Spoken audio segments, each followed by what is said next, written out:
tackle, Orlando Pace, is the only tackle since we began the unified draft in '67 to be picked #1. We'll be back. He can play, I mean, a lot of different teams have him play outside 3-4, in the middle. I mean, how do you think he's best suited? I think for St. Louis, Boom, is a down defensive end. And I'll tell you what, going one-on-one is going to be something he didn't do at Virginia. He had to play through a lot of resistance in that 3-4 defense. You see him here, always double, triple team, relentless football player. You look at instincts to locate the football. 79 tackles this past year, despite the fact that everybody knew who they had to block, who they had to handle. You look at that here, batting passes down. Did 9 of those interception as well on that play. Instinctive, locates the ball, great awareness, and the ability to talk about athletically. I think very underrated. This kid, I think, athletically, as good as most of the defensive ends that come into the NFL, has high picks the last 4 or 5 years.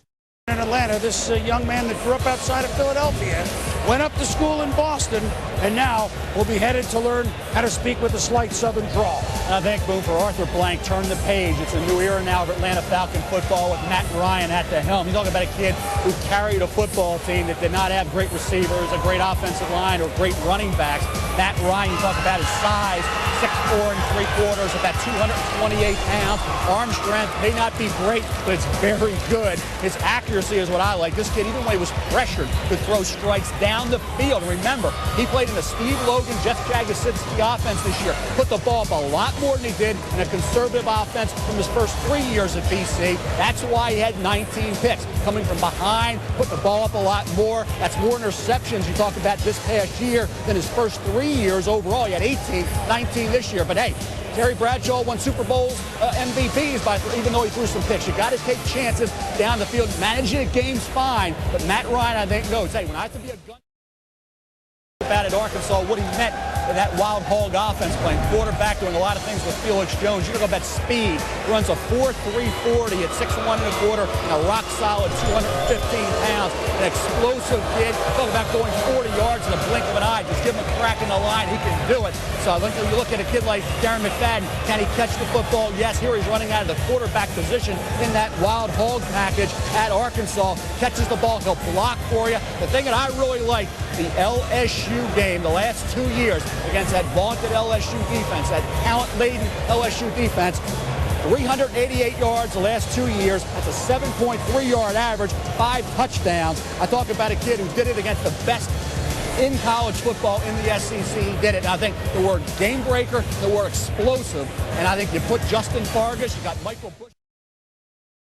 Coordinator earlier this morning about him. He thinks he's the best defensive lineman he's ever seen. Obviously, he has everything you're looking for with the power up front. Looking at a guy that's 6'1", 300 pounds, the unique combination of power, but also the ability and the quickness to penetrate, disrupt the running game, and also put pressure on a quarterback. I think he's the best defensive tackle that I've seen in the last 13 years of watching the elite level of college football because of his ability to control the line of scrimmage with his size and use his quickness to get up, as I said, into the backfield. This guy is a major disruptor, and as good as I think we've seen it again. Another guy coming out of the SEC with the great speed. I think you look at it, how do you project him in the league running on the outside? As an outside linebacker in the 3-4, you talk about a kid whose strength, I think, was something that got everybody's attention. 265 pounds. You see a kid here, getting after the quarterback, which he had 14 sacks this year.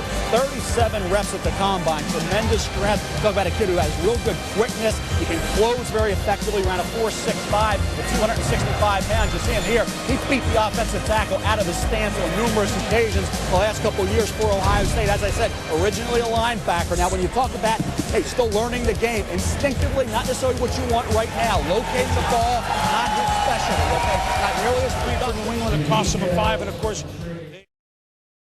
but they obviously have a defense that they have to address, and Cedric Ellis a force, Mel. He is a force. You talk about a kid who's tough.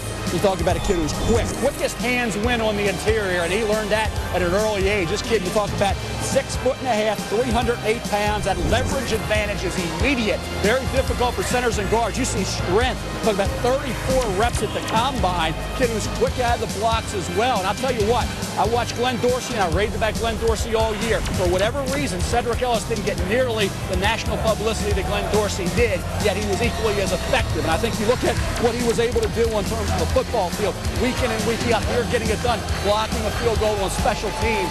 Tell you what.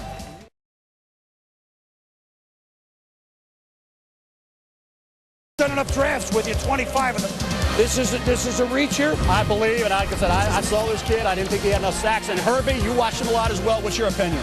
Well, all I can tell you is this guy is a power defensive end, Mel. You know from looking at a lot of tape on him. 6'4", 270 pounds. Great character. Talked to Urban Meyer about him last night. Outstanding effort.